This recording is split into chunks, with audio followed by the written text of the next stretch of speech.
साथ बदलते भारत की शान।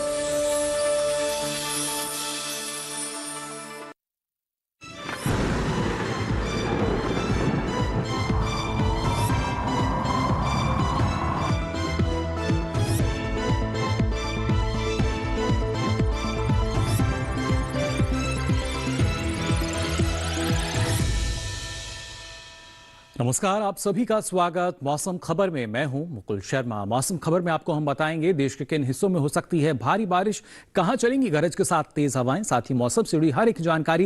लेकिन आइए सबसे पहले बात कर लेते हैं मौसम की बड़ी खबरों की। कहां से मौसम की बड़ी खबरें आ रही हैं, इस पर नजर डाल लेते हैं। और जो पहली बड़ी खबर है वो है पूर्वी उत्तर प्रदेश से, जहां पर आपको बता दें 27 और 28 अगस्त को भारी बारिश की आशंका जताई गई है। इसके साथ साथ अगर बात की जाए मध्य प्रदेश की, तो यहां भी कुछ हिस्सों में भारी बारिश का अनुमान जताया गया है मौसम विभाग द्वारा। वहीं अगर खासतौर से मणिपुर की हम बात करें तो यहां भी अगले 5 दिन जमकर बारिश की संभावना जताई गई है। जबकि अगर बात की जाए उत्तराखंड की, तो आपको बता दें यहां भी अगले 4 दिनों के दौरान झमाझम बारिश का दौर जारी रह सकता है।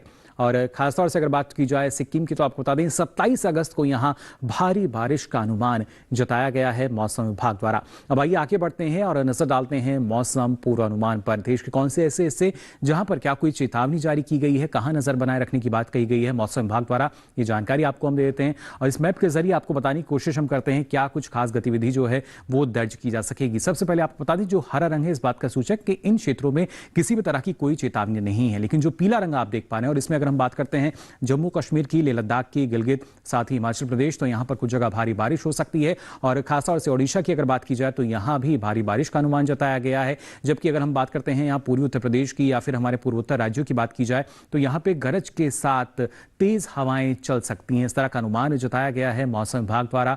और खासतौर से आपको बता दें दक्षिण भारत में भी आप देख पा रहे होंगे, यहां भी जहां जहां पीला रंग आप देख पा रहे हैं, कई जगह जो तेज हवाएं हैं वो चल सकती हैं गरज के साथ। इस तरह की जो स्थिति है वो बनती हुई नजर आ रही है। लेकिन जो बारिश है ज्यादा तौर पर आप देख सकते हैं ना सिर्फ पहाड़ी क्षेत्रों में, और विस्तार से आइए इसको जान लेते हैं कहां कहां जो बारिश की संभावना जताई गई है। सबसे पहले हिमाचल प्रदेश की अगर हम बात करें तो यहां अधिकतर जगह बारिश का अनुमान जताया गया है मौसम विभाग द्वारा। जबकि हम जम्मू कश्मीर, लेह लद्दाख की अगर बात करते हैं तो यहां भी आप देख सकते हैं अनेक जगह बारिश का अनुमान बना हुआ है। इसके साथ ही पंजाब की बात की जाए, उत्तराखंड की हम बात करें या पूर्वी उत्तर प्रदेश में भी आप देख सकते हैं जहां पर कई जगह बारिश का अनुमान है, तो उत्तर प्रदेश और हरियाणा राजधानी दिल्ली में भी कहीं कहीं बारिश की संभावना बनी हुई है।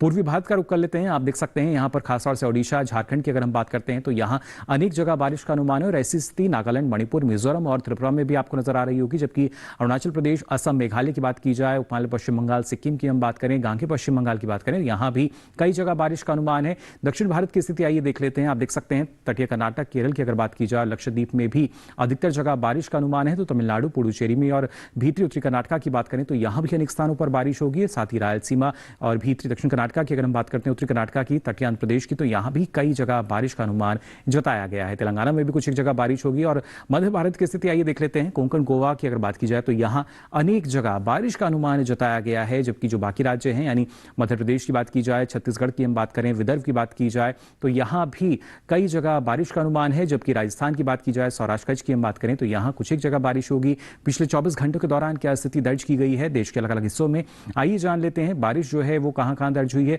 आप देख सकते हैं। यहां पर अगर बात की जाए पश्चिमी राजस्थान की, जहां पर बारिश और उसके साथ साथ तेज हवाएं दर्ज हुई।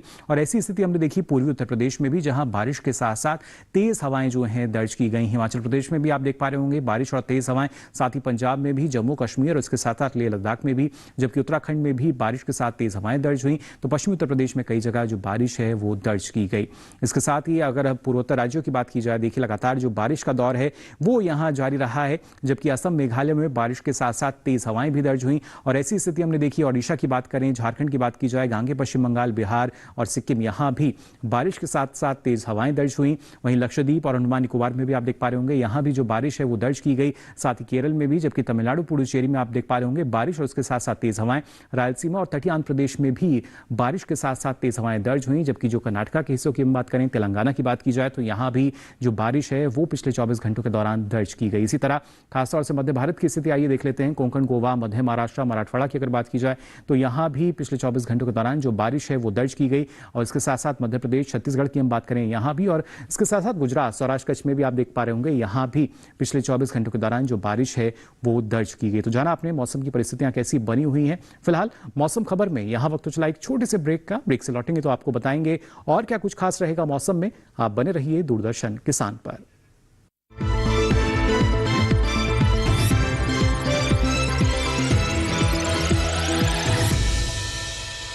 लहलहाती फसल, भरे पूरे खेत खलिहान, हर किसान का बस यही अरमान। लेकिन प्रकृति पर किसका जोर? कभी बारिश, कभी बिजली, कभी ओला, कभी सूखा, तो कभी कीट पतंग का प्रकोप कर दे नुकसान कमर तोड़। भैया खेती में तो जोखम रहता ही है, अब क्या करें? अब प्रकृति का कोनो उपाय है का? प्रकृति का तो नहीं, मगर नुकसान का उपाय है। अच्छा, हाँ, AIC से फसल बीमा। फसल बीमा? मतलब मामूली सा प्रीमियम दो और बड़ी चिंता से मुक्ति पाओ। अरे वाह! AIC से अपनी जरूरत अनुसार कोई फसल बीमा चुने, जैसे प्रधानमंत्री फसल बीमा योजना। बुआई से लेके कटाई तक प्राकृतिक आपदा से सुरक्षित रहे किसान। भरपाई हो पूरी अगर फसल का हो नुकसान, जब AIC का है साथ दो, ना डर ना फिक्र की बात। Agricultural insurance company of India limited, AIC।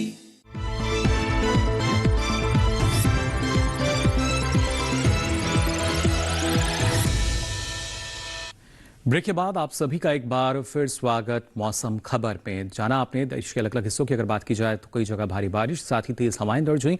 और ऐसे में अगर तापमान की स्थिति हम देखते हैं वहां किस तरह का बदलाव आया है, तापमान का हाल आपको हम बता देते हैं। और खासतौर से इसमें अगर अधिकतम तापमान की हम बात करते हैं, किस तरह का बदलाव दर्ज किया गया है अलग अलग क्षेत्रों में। असम, मेघालय की अगर बात की जाए तो यहाँ अधिकतम तापमान 3.1 से 5 डिग्री सेल्सियस अधिक दर्ज किया गया, यानी ये ज्यादा दर्ज किया गया पिछले 24 घंटों के दौरान सामान्य तापमान के मुकाबले। जो बदलाव आया है उसकी जानकारी आपको हम दे रहे हैं। और इसके साथ साथ पूर्वी उत्तर प्रदेश की अगर हम बात करते हैं तो यहां भी आप देख सकते हैं जो अधिकतम तापमान है 3.1 से 5 डिग्री सेल्सियस अधिक रहा, यानी यहां भी इजाफा जो है सामान्य तापमान के मुकाबले वो दर्ज किया गया। साथ ही अगर बात की जाए तेलंगाना की तो यहाँ आप देख सकते हैं यहाँ भी जो अधिकतम तापमान है उसमें इजाफा दर्ज हुआ। 3.1 से 5 डिग्री सेल्सियस का जो इजाफा है वो यहाँ पिछले 24 घंटों के दौरान दर्ज किया गया।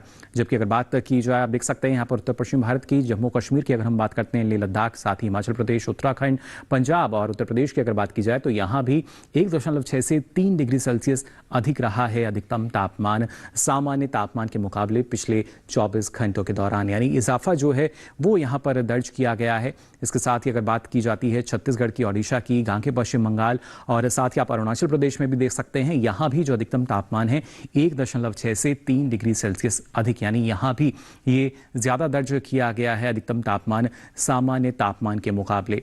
जबकि दक्षिण भारत में अगर हम देखते हैं स्थिति, आप देख सकते हैं कर्नाटका की बात की जाए या फिर तमिलनाडु, पुडुचेरी और इसके साथ साथ रायलसीमा की, तटीय आंध्र प्रदेश, जबकि विदर्भ में भी आप देख सकते हैं कई जगह यहाँ भी जो अधिकतम तापमान है 1.6 से 3 डिग्री सेल्सियस अधिक, यानी ज्यादा दर्ज हुआ पिछले 24 घंटों के दौरान। तो किस तरह का बदलाव जो है वो अधिकतम तापमान में देखा गया है ये आप जान रहे हैं। इसके साथ ही अगर नजर डालते हैं हम यहाँ पर पश्चिमी राजस्थान पर, इसके अलावा पश्चिमी मध्य प्रदेश की बात की जाए, गुजरात में भी आप देख सकते हैं यहाँ भी 3.1 से 5 डिग्री सेल्सियस कम दर्ज हुआ अधिकतम तापमान, यानी जो गिरावट है वो इन क्षेत्रों में देखी गई है अधिकतम तापमान में सामान्य तापमान के मुकाबले।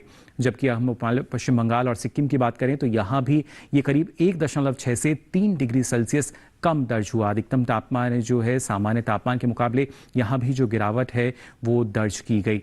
और इस बीच अगर खास तौर से बात की जाए सबसे अधिक तापमान की तो आप देख सकते हैं यहाँ पर आंध्र प्रदेश की अगर हम बात करते हैं तो अंगोल में ये दर्ज हुआ और यहाँ तापमान रहा 39.3 डिग्री सेल्सियस। तो जाना आपने किस तरह का बदलाव तापमान में आया है। लेकिन देश के प्रमुख शहरों की अगर बात की जाए या देश भर में अधिकतम और न्यूनतम तापमान की स्थिति क्या रही है, आइए इस पर भी डालते हैं नजर।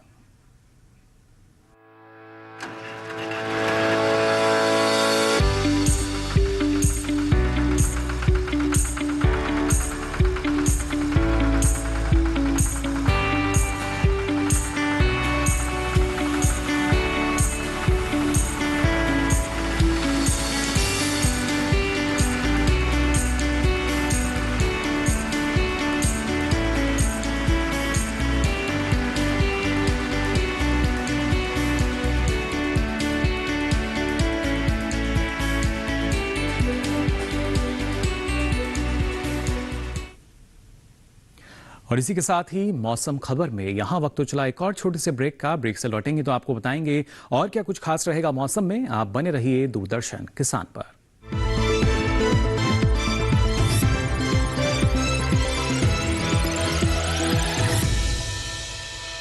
जानेंगे क्या है किसानों का हाल।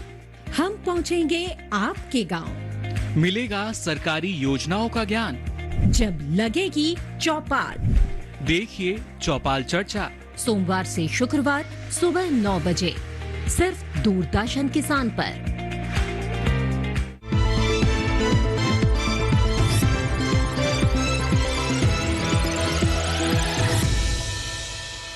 ब्रेक के बाद आप सभी का एक बार फिर स्वागत मौसम खबर में। आइए बुलेटिन में आगे बढ़ते हैं और बात कर लेते हैं देश के प्रमुख शहरों में न सिर्फ वायु की गुणवत्ता की जो स्थिति है वो क्या दर्ज की गई है गुणवत्ता सूचकांक के आधार पर, यानी वायु गुणवत्ता का हाल क्या रहा है, आइए इस पर भी नजर डाल लेते हैं। और सबसे पहले बात कर लेते हैं राजधानी दिल्ली की। आप देख सकते हैं 60 दर्ज हुआ गुणवत्ता सूचकांक, जो कि जाहिर तौर पर एक अच्छी श्रेणी हम देख सकते हैं वायु गुणवत्ता की। लखनऊ की अगर बात की जाए तो ये 43 दर्ज किया गया गुणवत्ता सूचकांक, जो कि एक बहुत अच्छी श्रेणी में हम यहाँ देख सकते हैं वायु गुणवत्ता सूचकांक के आधार पर।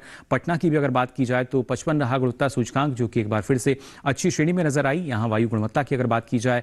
हैदराबाद की अगर बात करें तो ये 32 दर्ज किया गया गुणवत्ता सूचकांक, जो कि बहुत अच्छी स्थिति हम देख सकते हैं वायु गुणवत्ता की। कोलकाता की भी अगर बात की जाए तो 45 दर्ज हुआ गुणवत्ता सूचकांक के आधार पर ये, जो कि एक बार फिर से बहुत अच्छी श्रेणी हम देख सकते हैं। मुंबई की भी अगर बात करें तो 48 रहा गुणवत्ता सूचकांक, और ये एक बार फिर से बहुत अच्छी श्रेणी जो है वायु गुणवत्ता की यहाँ नजर आई। वहीं बेंगलुरु की भी अगर बात की जाए 49 दर्ज हुआ गुणवत्ता सूचकांक, यानी एक बार फिर से जो बहुत अच्छी स्थिति है वो यहां दर्ज की गई। अब आइए आगे बढ़ते हैं और नजर डाल लेते हैं पर्यटन पूर्वानुमान पर। प्रमुख शहरों में अगले 4 दिन किस तरह का मौसम रह सकता है। सबसे पहले बात करते हैं उत्तराखंड के नैनीताल की। आप देख सकते हैं गुरुवार को कुछ एक जगह जो बादल हैं वो छाए रहने का अनुमान जताया गया है, जबकि शुक्रवार शनिवार रविवार की अगर बात की जाए तो लगातार जो बारिश की स्थिति है वो इन 3 दिनों में बनती हुई नजर आ रही है। और ऐसे में जो अधिकतम तापमान है करीब ये 22 से 24 डिग्री सेल्सियस के आसपास रह सकता है, जबकि न्यूनतम तापमान करीब 17 से 18 डिग्री सेल्सियस के आसपास बने रहने का अनुमान जताया गया है मौसम विभाग द्वारा। हिमाचल प्रदेश के मनाली की अगर बात की जाए तो देखिए गुरुवार को यहां बिजली की चमक और गरज के साथ जो बौछारें हैं वो पड़ सकती हैं, जबकि शुक्रवार शनिवार और रविवार अगले 3 दिन जो हैं वहां आप देख सकते हैं जो बारिश की स्थिति है सीधे तौर पर बनती हुई नजर आ रही है। और ऐसे में जो अधिकतम तापमान है यहां करीब 24 से 26 डिग्री सेल्सियस के आसपास रह सकता है, जबकि न्यूनतम तापमान भी करीब 14 से 16 डिग्री सेल्सियस के आसपास बने रहने का अनुमान जताया गया है मौसम विभाग द्वारा।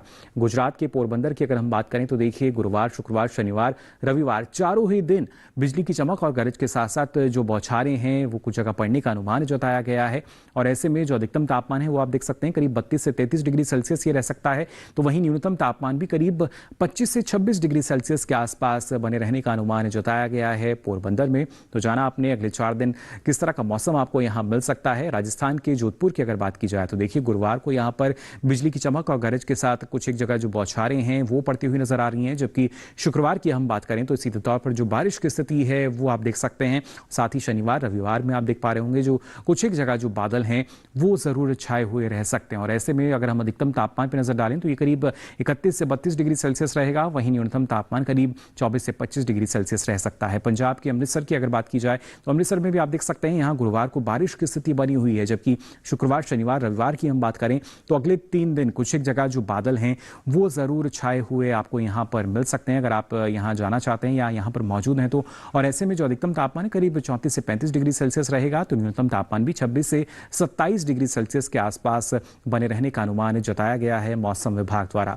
पश्चिम बंगाल के जलपाईगुड़ी की अगर हम बात करें तो देखिए गुरुवार शुक्रवार 2 दिन जो कुछ एक जगह बादल हैं वो यहाँ छाए रह सकते हैं, जबकि उससे अगले 2 दिन यानी शनिवार रविवार की हम बात करें तो ये बादल बरसते हुए देखे जा सकते हैं। बारिश की स्थिति जो है सीधे तौर पर शनिवार और रविवार के लिए बनती हुई नजर आ रही है। ऐसे में अधिकतम तापमान जो है करीब 32 से 36 डिग्री सेल्सियस के आसपास ये रह सकता है, वहीं न्यूनतम तापमान भी करीब 24 से 27 डिग्री सेल्सियस के आसपास बने रहने का अनुमान है। कर्नाटक के मैसूर की अगर हम बात करें तो यहाँ गुरुवार से लेकर रविवार तक जो बारिश की स्थिति है वो सीधे तौर पर बनती हुई नजर आ रही है, यानी चारों ही दिन जो बारिश का दौर है वो जारी रहेगा। और ऐसे में जो अधिकतम तापमान है करीब 30 से 31 डिग्री सेल्सियस रहने का अनुमान है, तो न्यूनतम तापमान भी करीब 20 से 21 डिग्री सेल्सियस के आसपास रह सकता है अगले 4 दिनों के लिए। तो जाना आपने मैसूर में भी अगले 4 दिन दिन किस तरह का जो मौसम है वो आपको मिल सकता है। वहीं नागालैंड के कोहिमा की हम बात करें तो यहाँ भी देखिए चारों ही दिन जो बारिश का दौर है वो जारी रह सकता है गुरुवार से लेकर रविवार तक। और ऐसे में अगर अधिकतम तापमान पर नजर डालें तो ये करीब 24 से 25 डिग्री सेल्सियस के आसपास रह सकता है, जबकि न्यूनतम तापमान भी करीब 15 से 16 डिग्री सेल्सियस के आसपास बने रहने का अनुमान जताया गया है। तो अगले 4 दिन किस तरह का मौसम आपको यहाँ मिलेगा, अलग अलग शहरों के बारे में हमने आपको जानकारी दी, जिससे पहले से ही आप सावधान रहें, सचेत रहें और तैयारी करके जाएं। अगर आप इन शहरों का रुख कर रहे हैं, महाराष्ट्र के मुंबई की अगर बात की जाए तो यहाँ भी आप देख सकते हैं लगातार बारिश की स्थिति जो है वो बनती हुई नजर आ रही है गुरुवार से लेकर रविवार तक। और इस दौरान जो तापमान है, अधिकतम तापमान करीब 31 से 32 डिग्री सेल्सियस के आसपास रह सकता है, जबकि न्यूनतम तापमान करीब 26 डिग्री सेल्सियस के आसपास बने रहने का अनुमान जताया गया है मौसम विभाग द्वारा। तो जान लिया आपने मुंबई में किस तरह का जो मौसम है आपको मिल सकता है। तमिलनाडु के कन्याकुमारी की अगर बात की जाए तो यहाँ देखिए गुरुवार, शुक्रवार और उसके साथ साथ शनिवार में अगर 3 दिनों की हम बात करते हैं तो बिजली की चमक और गरज के साथ कुछ एक जगह जो बौछारें हैं वो दर्ज की जाएंगी, जबकि रविवार में आप देख पा रहे होंगे सीधे तौर पर जो बारिश की स्थिति है वो बनती हुई नजर आ रही है। हालांकि ऐसे में जो अधिकतम तापमान है उसमें भी इजाफा होगा करीब 1 डिग्री सेल्सियस का, यानी ये 30 से 31 डिग्री सेल्सियस के आसपास रह सकता है, जबकि न्यूनतम तापमान भी करीब 23 से 24 डिग्री सेल्सियस बने रहने का अनुमान जताया गया। और इसी का जो असर है हम देखते हैं ना सिर्फ तापमान या बारिश का, लेकिन ऐसे में जो हमारे किसान हैं अगर उनको मौसम की जानकारी होगी तो सहूलियत उनको होती है कृषि कार्य करने में। यानी मौसम को ध्यान में रखते हुए जो हमारे किसान हैं वो फिलहाल कौन कौन से कृषि कार्य कर सकते हैं, आइए जान लेते हैं इस रिपोर्ट में। पंजाब में किसान मौसम को देखते हुए धान के खेतों में उर्वरकों का इस्तेमाल करें। पंजाब में कपास के किसान खेतों की समय समय पर सिंचाई करें। खेतों में दरारें ना पड़ने दें। कपास की फसल के साथ साथ बैंगन, आलू, टमाटर, भिंडी, मूंग और ग्वार में इस समय सफेद मक्खी का संक्रमण देखा जाता है। ऐसे में मौसम को देखते हुए उचित दवाओं उलाला 50 WG यानी फ्लोनिकैमिड या 200 ग्राम पोलो यानी डाइफेंथियोरॉन का 125 से 150 लीटर पानी में मिलाकर छिड़काव करें। अगर गन्ने और मक्का की खेतों में बारिश का पानी जमा हो तो उसे निकाल दें और खेतों में जल निकासी की व्यवस्था करें।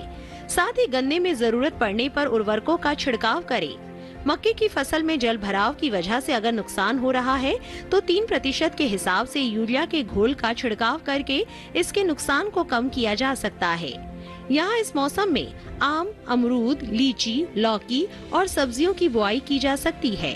इनमें साइट्रस कैंकर दिखने पर प्रभावित पौधे के हिस्सों जैसे पत्तियों और शाखाओं को काटकर नष्ट कर दे या फिर जला दे।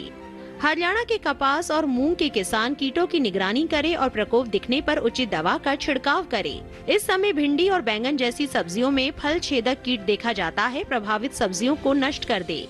उत्तर प्रदेश के कानपुर में धान की फसल में अगर खैरा रोग दिखाई दे तो इसमें 20 से 25 किलो जस्ता का छिड़काव करें। साथ ही इनके खेतों में 25 से 30 दिन बाद 50 से 60 किलोग्राम प्रति हेक्टेयर की दर से यूरिया डालें। यहाँ मक्के की फसल में 35 से 40 दिनों के बाद दूसरी निराई गुड़ाई करें। मक्के की फसल बोने के 40 से 45 दिन बाद यूरिया की दूसरी खुराक दें। तो जाना आपने देश के अलग अलग राज्यों की अगर बात की जाए मौसम को ध्यान में रखते हुए वहां कौन कौन से कृषि कार्य आप कर सकते हैं। अब आइए आगे बढ़ते हैं और मौसम खबर में रोजाना आपको हम बताते हैं कि आज का जो समय है उस लिहाज से आज कौन सी फसल आप ले सकते हैं। अभी के समय में आज आपको जानकारी देने हम जा रहे हैं टमाटर की खेती के बारे में, इसकी कौन सी उन्नत किस्में हैं और किस तरह का प्रबंधन करके आप इसकी अच्छी उपज ले सकते हैं। आइए जान लेते हैं इस खास रिपोर्ट में।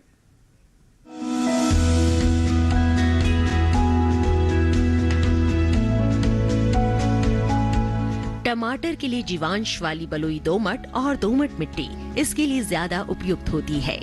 1 हेक्टेयर बुआई के लिए सामान्य किस्म का 400 से 500 ग्राम बीज चाहिए, जबकि संकर किस्म का 150 से 200 ग्राम बीज ही पर्याप्त होगा।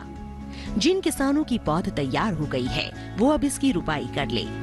रुपाई के लिए खेत को अच्छी तरह जोतकर मिट्टी को भुरभुरा बना ले और क्यारियां तैयार कर ले।